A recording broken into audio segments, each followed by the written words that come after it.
Hello folks, I'm Doug. I'm the branch manager. Welcome to episode 12. Today we're located just east of Coombs, BC, not far from Parksville, BC. What we are doing, we're standing on the edge of an immature stand of mostly fir. Let's go in and take a look. So here we are in the stand, a young stand. This stand of trees was planted a few years ago. The age of the stand is about 23 years. Just go into the sort of a hierarchy of forestry. We have forestry silviculture as kind of the umbrella over everything that we've talked about in these episodes. Then below silviculture, forestry becomes stand tending. And stand tending has several different avenues of treating stands to improve their growth. One of them is juvenile spacing. Now, juvenile spacing, it's called other things. It's also called pre-commercial thinning. All the trees that are ribboned in red, orange, would be taken down.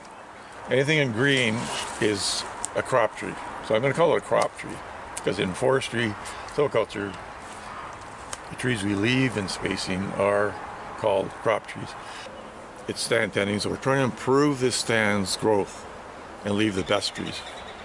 So there are trees competing in here. The ones ribboned like this, orange red, are competing and taking up several things. They're taking up water, nutrients, and sunlight from the good tree. Now I call this a good tree because it's a little bigger, a little healthier.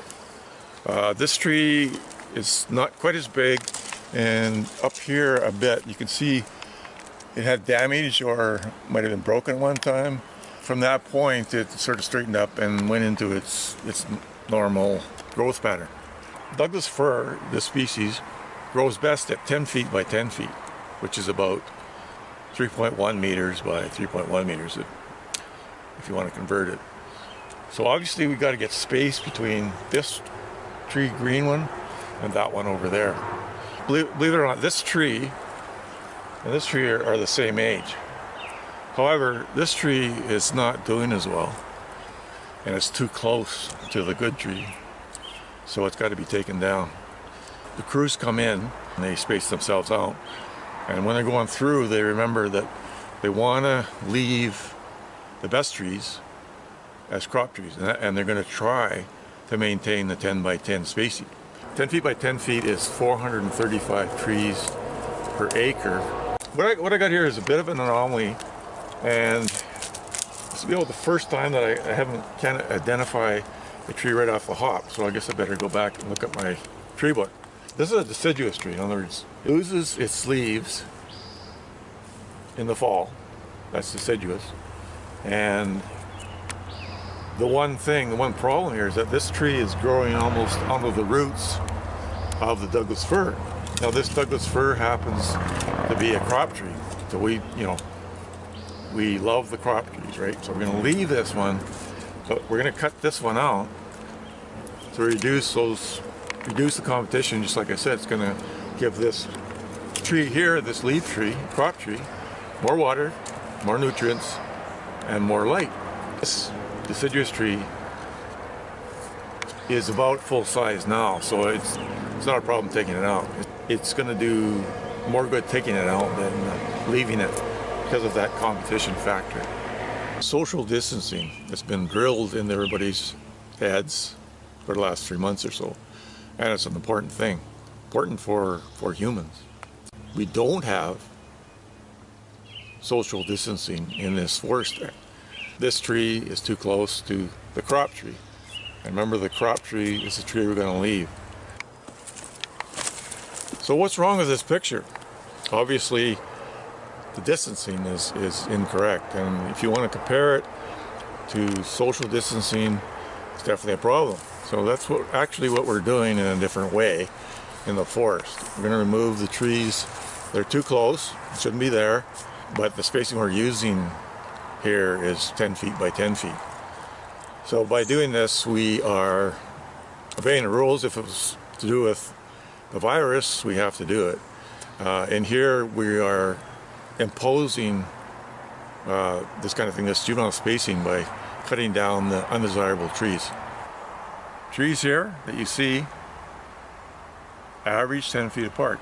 It achieves our goal that we're going to keep on the ground, trees per acre. And the trees are bigger now because we removed the competition. They're bigger in diameter.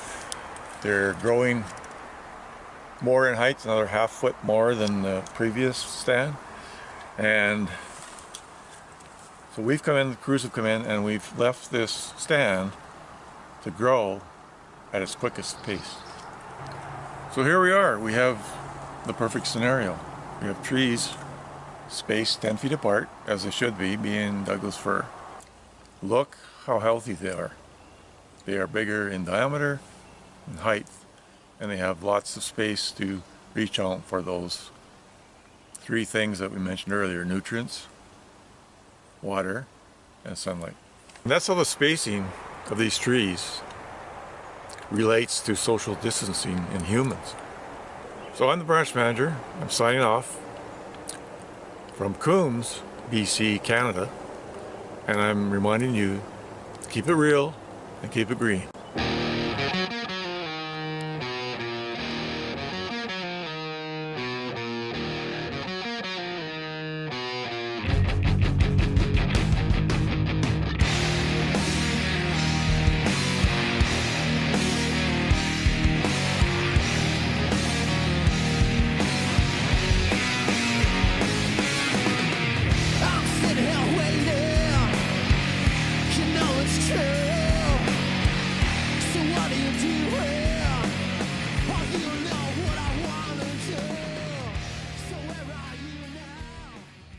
Hello, folks.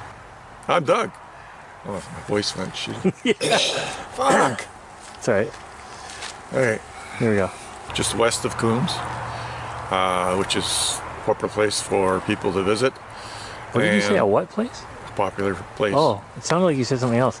Yeah, maybe. Is this too many? No, trees? it's good. Well, let's do... Blooper. Oh, sorry. Did you start it already? We are rolling. Oh, juveniles. See, I did this backwards. This is perfect for social distancing. The trees. We are rolling. So here's. Oh, okay, starting them. So here, folks. No, I don't. Forget.